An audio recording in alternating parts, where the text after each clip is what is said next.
তাদের রাজনীতি ভুল প্রমাণিত হয়েছে এবং তারা সেই ভুলের মাসুল এখনো দিচ্ছে।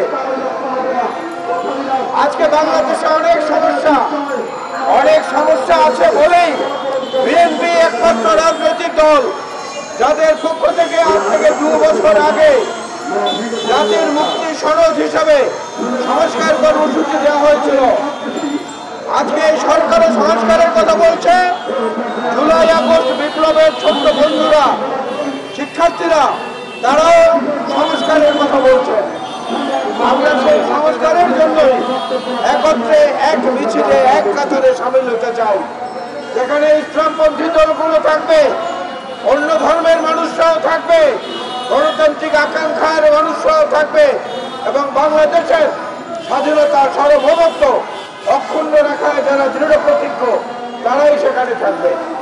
এখানে বিভাজন করার কোনো সুযোগ নেই। আগে নির্বাচন না আগে সংস্কার, এই কথা যারা বলেন তাদেরকে বলবো, সংস্কার হচ্ছে একটা অন্তহীন প্রক্রিয়া। যতদিন পৃথিবী থাকবে, দেশ থাকবে, অতদিন সংস্কার চালানো যাবে। কিন্তু দীর্ঘ 17-18 বছর ধরে বাংলাদেশের মানুষের যে প্রাণের আকাঙ্ক্ষা ভোট কেন্দ্রে গিয়ে একটি ভোট দেয়া, সেটা পূরণ করতে আপত্তি কোথায়? সেই নির্বাচনের মাধ্যমে যদি একটি নির্বাচিত সরকার প্রতিষ্ঠিত হয়, তাদের কাছে যে শক্তি থাকবে, তাদের যে সাহস থাকবে, তাদের যে দক্ষতা থাকবে, তা দিয়ে অনেক সমস্যা সমাধান করা সম্ভব। সেটা এই সরকারের পক্ষে সম্ভব হচ্ছে না। আমরা বৈষম্য বিরোধী ছাত্র আন্দোলনের বন্ধুদেরকে সম্মান করি, আপনাদের অবদানকে স্বীকার করি।